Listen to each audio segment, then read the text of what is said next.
Well, there was more impassioned debate today at an emergency session of the UN General Assembly in New York. When all was said and done, a resolution calling for a humanitarian truce was passed. Now, that truce or that resolution is not binding. It was drafted by the UN's 22-nation Arab group, who point to the failure of the Security Council earlier this week to take action. Israel has rejected the resolution. So, too, the United States, whose ambassador was blunt in her objections. It is outrageous that this resolution fails to name the perpetrators of the October 7th terrorist attack. Hamas. Hamas. It is outrageous. Another key word missing in this resolution is hostage. These are omissions of evil, and they give cover to and they empower Hamas's brutality. And no member state should allow that to happen. Well, since October 7th, the United States has quickly refocused its attention onto the Middle East, both diplomatically and militarily. On Friday, U.S. warplanes struck targets in eastern Syria that the Pentagon said were linked to Iran's Revolutionary Guard. U.S. Defense Secretary Lloyd Austin gave more details, saying these precision self-defense strikes are a response to a series of ongoing and mostly unsuccessful attacks against U.S. personnel in Iraq and Syria by Iranian-backed militia groups that began on October 17th. The United States will not tolerate such attacks and will defend itself, its personnel, and its interests. Bradley Bowman is a senior director of the Center on Military and Political Power at the Foundation for Defense of Democracies. He joins me from Washington. Brad, it's good to see you again. There's a lot to talk about. I mean, what's your reaction to these U.S. strikes on Iran proxy targets in Syria? What message is Washington sending to Tehran? I think the Biden administration was trying to reinforce and eroding American deterrence. I mean, we have seen more than 19 attacks on U.S. forces in Iraq and Syria in the last 10 days. And I think this administration was at serious risk of leaving the impression that Iran and its terror proxies could attack our forces in a cost-free way. So why would they not continue? And so I think this was an effort.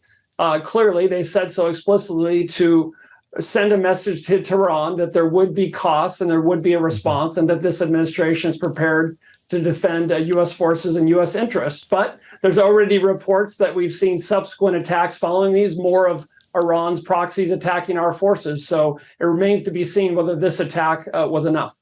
The strikes followed what the White House called a direct warning from President Joe Biden to Iran's supreme leader, Ayatollah Ali Khamenei. I mean, how big of a deal is that? You know, it's good that the president expressed those warnings and Secretary of Defense Austin reiterated them, but I don't think the Islamic Republic of Iran is particularly impressed by communiques and statements out of Washington. I think they are going to better understand the language of force, unfortunately, and this attack was a good step in that direction. But there were reports from people on the ground nearby that there were a lot of personnel leaving these sites before the attacks came in. I said in the Washington Post earlier this week that Syria was probably the right place to respond. It didn't take a rocket scientist to figure that out. And so probably what we ended up hitting here, what we know we hit, were weapons and ammunition storage sites, probably with few folks in them. And we also know that these weapons from these sites were used to attack U.S. forces. So here's a question I hope Congress is asking. How long did this administration know about these sites? And how long did they know that weapons and munitions from these sites were being attacked or used to attack our troops? And how long did they wait to hit them? I think that's a serious question that I hope Congress will be asking. Yeah, weapons made in the USA. This string of attacks in Iraq and in Syria, what role are U.S. troops playing right now in these countries? Right. The primary purpose of the 900 or so U.S. troops in Syria and the 2,500 or so troops in Iraq is to keep the ISIS caliphate defeated by working by, with, and through other people. So Iran and Russia and the Assad regime want U.S. forces out of Syria for a variety of reasons, but that would be a disaster. It would increase the chances that we would see a resurgence in the ISIS caliphate. What is the U.S. position on Israel's ground offensive, especially with U.S. hostages in the mix? I mean, is Washington trying to slow it down? I mean, we've heard words to that effect coming from the White House. The public position of the White House appears to be that they support Israel's right to defend itself after the worst single-day attack on Jews since the Holocaust. And they're also eager to get all the hostages back. And there appears to be private conversations about permitting some sort of window to permit that to happen. But we also know that Hamas would like to string this out forever and avoid the day of justice for what they did on October 7th.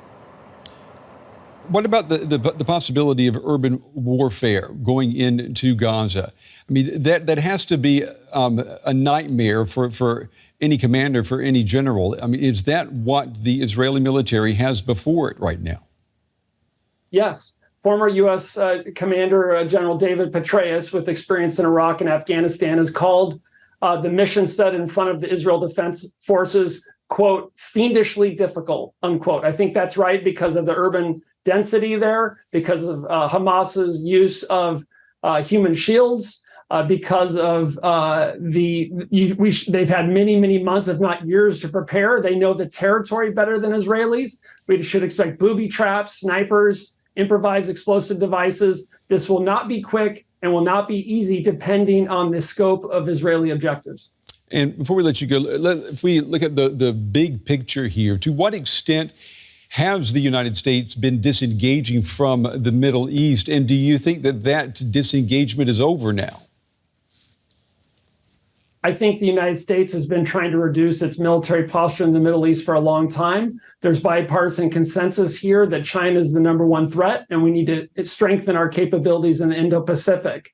But completely withdrawing from the Middle East, something that never happened and will not happen, would be a mistake, because it'll allow small problems to become bigger, ultimately requiring us to send more U.S. troops back to the Middle East. Unfortunately, what happens in the Middle East doesn't stay there, and core American interests are at stake. And I think these recent events are a reminder to Washington of that fact. And Brett, let me ask you, we've got time for one more question. There are reports of the United States trying to get the Israelis to hold off on this ground invasion, to give the U.S. time to get better air defense technology sent to the region. What have you been hearing?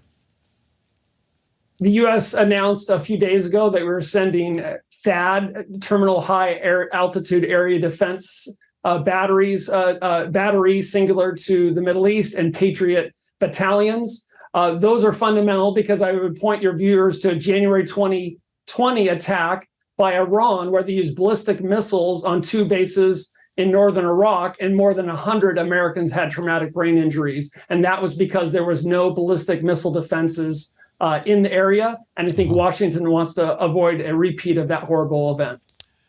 Brad Bowman, as always, we cover a lot of material when we have you on the show. We appreciate it. Thank you. Thank you.